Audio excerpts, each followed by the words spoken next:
Assalamualaikum warahmatullahi wabarakatuh. Saya Alia Safana, NPM 2415007 akan mempresentasikan hasil observasi saya atau wawancara saya mengenai UMKM, yaitu usaha apotik. Yang pertama, kita akan masuk kepada profil usaha apotik. Nama usaha apotik ini yaitu Apotek Anugrah 19. Jenis usaha adalah penjualan obat atau produk kesehatan. Tahun berdiri apotik ini sekitaran 2015, lebih kurangnya 9 tahun sudah beroperasi. Lokasi berdirinya apotik ini di Jalan Gajah Mada, kilometer 19 Binjai. Dalam menjalankan operasionalnya, apotik ini memiliki beberapa tenaga kerja, yaitu 1 orang pemilik usaha dan 1 orang kasir atau pegawai. Pemilik usaha ikut terlibat langsung dalam kegiatan operasional, terutama dalam pengelolaan keuangan, pengadaan barang, serta pengambilan keputusan. Apotek Anugrah merupakan usaha yang bergerak di bidang penjualan obat-obatan dan produk kesehatan yang berdiri sejak tahun 2015. Usaha ini termasuk dalam kategori UMKM dengan omset tahunan lebih dari 500 juta dan telah beroperasi selama lebih dari 8 tahun. Apotek ini berlokasi di area strategis sehingga mudah dijangkau oleh masyarakat. Dalam menjalankan usahanya, Apotek Anugrah menyediakan berbagai jenis produk seperti obat resep dokter, obat bebas terbatas, vitamin, suplemen kesehatan, alat kesehatan sederhana seperti termometer dan tensimeter, serta produk herbal lainnya. Selain itu, apotek juga memberikan layanan konsultasi ringan kepada pelanggan terkait penggunaan obat yang aman dan tepat. Berdasarkan hasil wawancara dengan pemilik usaha, Apotek Anugrah memiliki omset yang cukup stabil, yaitu omset bulanan sekitar 50 juta sampai 70 juta, omset tahunan lebih kurang 600 juta sampai 840 juta. Dengan demikian, usaha ini termasuk dalam kategori UMKM dengan omset yang lebih dari 500 juta per tahun. Namun, dari sisi pencatatan keuangan, apotek ini masih menggunakan sistem yang sederhana. Pencatatan dilakukan secara manual menggunakan buku kas untuk mencatat pemasukan dan pengeluaran harian. Selain itu, terdapat juga rekap penjualan bulanan, namun belum disusun dalam bentuk laporan keuangan yang lengkap seperti laba rugi atau neraca. Selanjutnya, diketahui bahwa setelah beroperasi selama lebih dari 8 tahun, usaha ini mengalami kecenderungan penurunan omset dalam beberapa periode terakhir. Sebelumnya, apotek mampu mencapai omset bulanan sekitar 50 juta hingga 70 juta.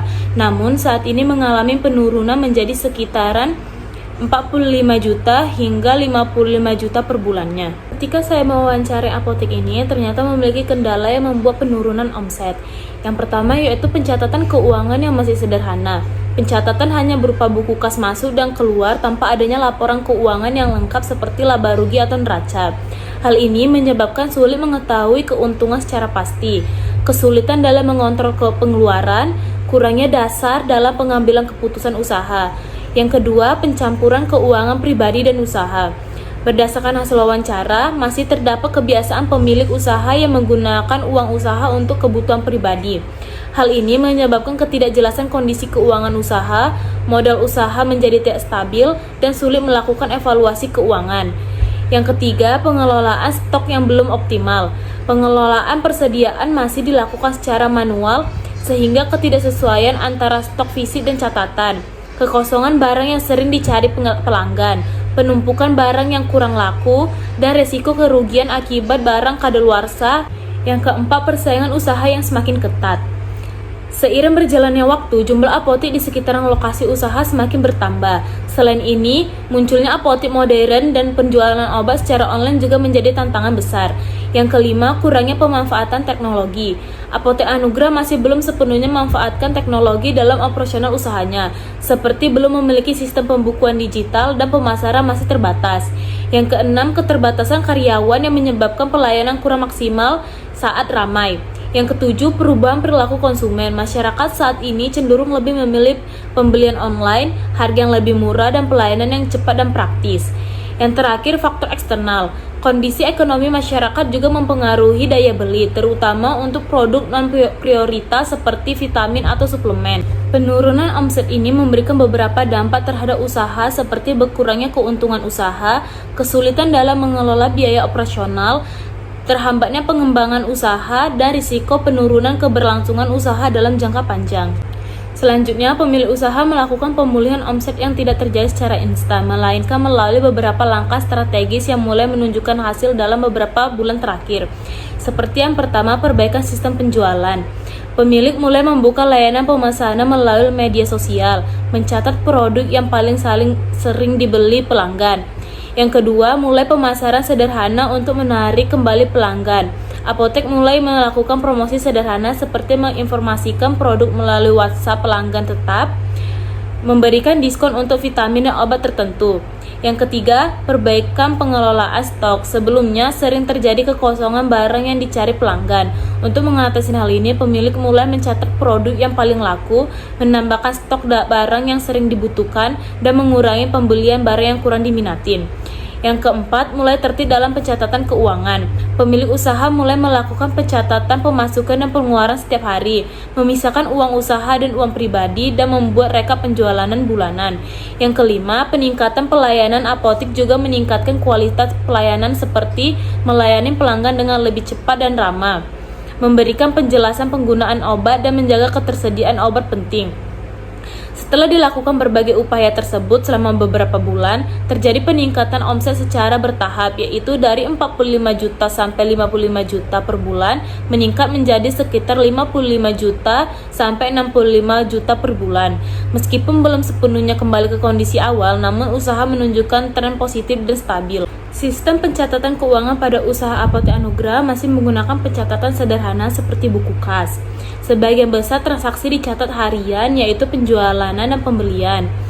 Belum ada laporan keuangan lengkap seperti neraca, laba rugi, dan lainnya, dan tidak memisahkan uang pribadi dengan uang usaha secara baik. Sistem pencatatan keuangan pada Apotek Anugrah masih tergolong sederhana dan belum terstruktur dengan baik.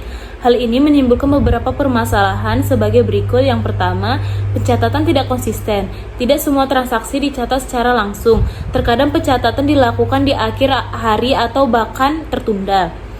Dampaknya, ada transaksi yang terlewat, data keuangan menjadi tidak akurat, sulit mengetahui kondisi kas yang sebenarnya. Yang kedua, pencatatan keuangan usaha dan pribadi. Pemilik usaha masih sering menggunakan uang usaha untuk keperluan pribadi tanpa pencatatan yang jelas.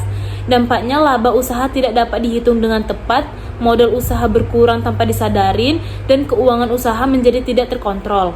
Yang ketiga, tidak adanya laporan keuangan lengkap. Pencatatan hanya sebatas kas masuk dan kas keluar, tanpa adanya laporan laba rugi, neraca, arus kas, dan yang terstruktur. Dampaknya, tidak diketahui secara pasti untung atau rugi, sulit melakukan evaluasi usaha, dan tidak memiliki dasar dalam pengambilan keputusan. Yang keempat, pencatatan masih manual. Semua transaksi dicatat menggunakan buku tulis tanpa bantuan sistem digital. Dampaknya, rentan kesalahan pencatatan, data mudah hilang atau rusak, dan proses pencatatan memakan waktu.